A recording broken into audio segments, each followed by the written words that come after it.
Good morning all of you, Ranjan Kumar. Live GS classes में आप सभी का स्वागत है। आज का सेशन में देखेंगे झारखंड में कौन कौन से बहालियां आने वाली है, जेपीएससी कब आएगा, जेटेट कब होगी, और सेकेंड में देखेंगे कि अस्थायी नीति पर क्या दिक्कतें आ रही हैं और 17, 18, 19 को जो बंदी किया गया है इस पर विचार विमर्श करेंगे और तर्क करेंगे। सबसे पहले झारखंड में जो है से 1932 में हर जिला में सर्वे नहीं हुआ है, ध्यान रखेंगे। आप अपने पूर्वजों से पूछ लेंगे कि उस समय जब 1932 का सर्वे हो रहा था और उससे पहले भी हुआ था तो राजा रामगढ़ का शासन के अंदर हुआ था, ठीक है। आप देखे होंगे पर्चा वगैरह होगा, खतियोन होगा, उसमें लिखा हुआ है, रहता साफ साफ लिखा हुआ है रामगढ़ राजा, उत्तरी छोटा नागपुर, दक्षिणी छोटा नागपुर, अर्थात 5 प्रमंडल बटा हुआ था, तो अलग अलग राजाओं के अधीन था। तो आप देख लेंगे, अपने दादा परदादा के से पूछ लेंगे कि पर्चा में किसका नाम है, कब का है, ये सब आप भी तर्क कर सकते हैं घर बैठे। दूसरी पॉइंट है कि हर डिस्ट्रिक्ट में अलग अलग जगहों पे अलग अलग समय में हुआ, कहीं 1964 में हुआ है तो कहीं 1932 में हुआ है।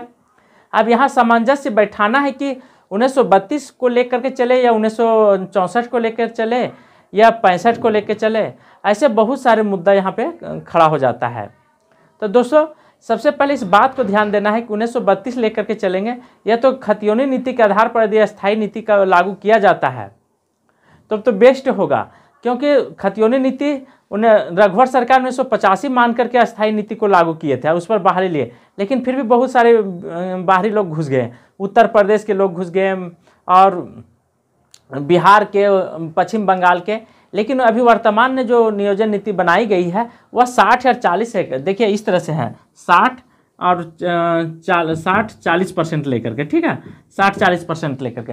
तब इसमें क्या होता है, 40% में बाहरी को दिया गया है और 60 झारखंडी, लेकिन खुल करके अभी भी लोग इस पर बात नहीं कर रहे हैं। जैसे अभी पीजीटी का फॉर्म भरा रहा है तो पीजीटी का फॉर्म भरते ही उसमें लिखता है कि आप कहाँ के हैं, झारखंड के या नहीं है। तो यदि आप नहीं है तो कुछ नहीं आपको मांगता है पेपर में, ठीक है, आप डायरेक्ट भर सकते हैं। अब जरा सोचिए कि 40% कैसे हो गया। अब झारखंड के, अब बाहर के हैं तो 40% में आप कितने लोग बाहर के आ जाएंगे। पिछले साल जो बहाली ली थी उसमें हिंदी में 62 में 32 जो थे वो बाहर के घुस गए थे, 32 +2 में। तो इस तरह से हमारे राज्य में जो भी नीतियाँ बनाई जाती है वो कहीं ना कहीं ऐसा बना दिया जाता है कि लोग जाल में फंसते रहे और सफलता ना मिले।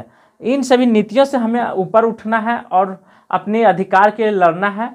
और 17, 18, 19 को जो बंदी बनाया गया, 17 को, 18, 19 को सचिवालय घेराव है, फिर मसाल जुलूस है, फिर पूरा झारखंड बंदी, इसे सुचारू रूप से हमें सफल बनाना है।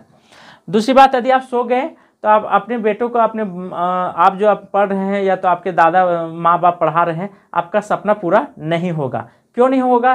क्योंकि अब जब आपका रोटी दूसरा बाहर आ करके छीन करके खा लेगा, आपका अधिकार ले लेगा, तो आप कहाँ बचेंगे? आपका सीट ही नहीं रहेगा तो आप कैसे घुस पाएंगे?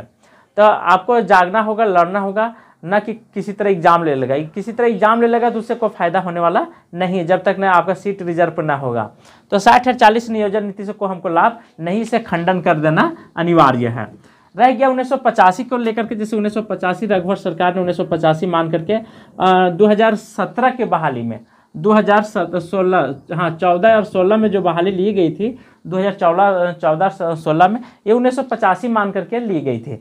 जिसमें से क्या होता है कि जिसका यहाँ पे निवासी हैं, जिनका रिलेशन है झारखंड में, वो भी यहाँ पे जाति आवासीय बना लिया था बिहार के लोग ने। आप देखिए बहुत सारे बिहारी झारखंड में टीचर बने हैं, और ख़ास करके दूसरे विभाग के जो खेल विभाग में हैं वो तो अधिकतर बिहार से आए हुए हैं। तो यदि आप सोएंगे तो जीवन भर सोते रह जाएंगे, आपको सोने के लिए फिर मिल जाएगा टाइम, यदि 60 या 40 का यदि विरोध नहीं किए तो ध्यान रखेंगे। क्योंकि आपको हमेशा दिक्कत इतना दिन हुआ, इतना कष्ट किए हैं, तो थोड़ा सा और दिक्कत कर लीजिए, थोड़ा सा और मेहनत कीजिए, तब आप कहीं जा कर के सफल होंगे। और एक दिन सफल होंगे तो सब दिन आने वाले पीढ़ियाँ भी उसकी तर्ज पर बहाली लेगी और सबको सफलता मिलेगी।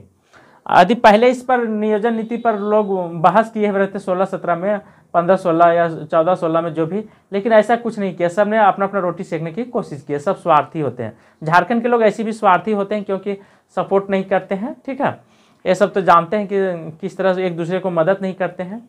तीसरा पॉइंट है कि झारखंड में कुछ बहालियाँ आने वाली है, ठीक है, झारखंड में कुछ बहालियाँ आने वाली, जैसे जेटेट के एग्ज़ाम जो है कोर्ट ने फैसला कर दिया है, कोर्ट में चला गया है, कोर्ट ने निर्णय देने की बाकी है कि जेटेट की एग्ज़ाम कब होगी। उन्हें कह दिया, कोर्ट ने दे दिया कि आप जेटेट ले लें।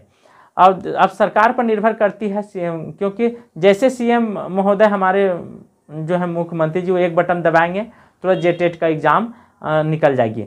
आप सभी लोग तैयार रहेंगे, क्योंकि देखिए ऑनलाइन की प्रक्रिया जब से स्टार्ट हुई इसमें न एग्ज़ाम लेने में दिक्कतें होती है, न क्वेश्चन सेट करने में किसी भी तरह से दिक्कत नहीं। ऑनलाइन में केवल एक बटन दबाएंगे हर स्क्रीन पर पहुंच जाता है ऑनलाइन की, ठीक है। यहाँ ऐसा नहीं कि कॉपी छापना रहता है, पेज छापना है, केवल ऑनलाइन में क्वेश्चन सेट करना रहता है।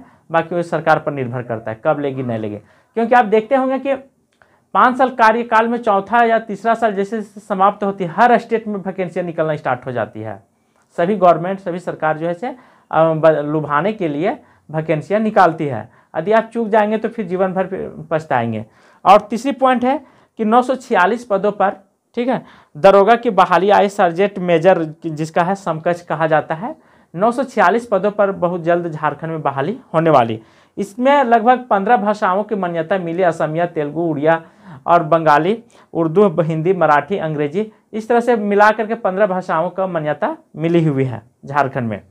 पुलिस के दरोगा जो समकक्ष के रूप में जाने जाते हैं, इन सभी बहालियों पर जल्द मतलब वैकेंसी आने वाली है। आप सभी लोग जी जान से लगे रहें, तभी आपका कल्याण होगा, अन्यथा जीवन भर फिर बेरोजगार रह जाएंगे। और बहुत सारे वैकेंसियाँ आएंगे, जैसे जेटेट के बाद फिर हो जाएगा जिला पुलिस वगैरह। और अभी देखिए कि कुछ दिन पहले, इससे पहले आदर्श विद्यालय की फॉर्म भराई गई थी, ठीक है, जो कि एथी के माध्यम से था, डाक विभाग के माध्यम से था। अभी सब स्थगित कर दिया गया है, इसका पता नहीं है कि कब आएगा कब नहीं आएगा, क्योंकि जो भी मैं इन्फॉर्मेशन दे रहा हूँ सही दे रहा हूँ, यहाँ पे कोई वैसा बात नहीं है, ठीक है। गलत इन्फॉर्मेशन हम कभी देते ही नहीं हैं। जो आता है, जो सुनता हूँ, जो मैसेज आता है वो हम आप तक पहुँचाने का कोशिश कर रहा हूँ।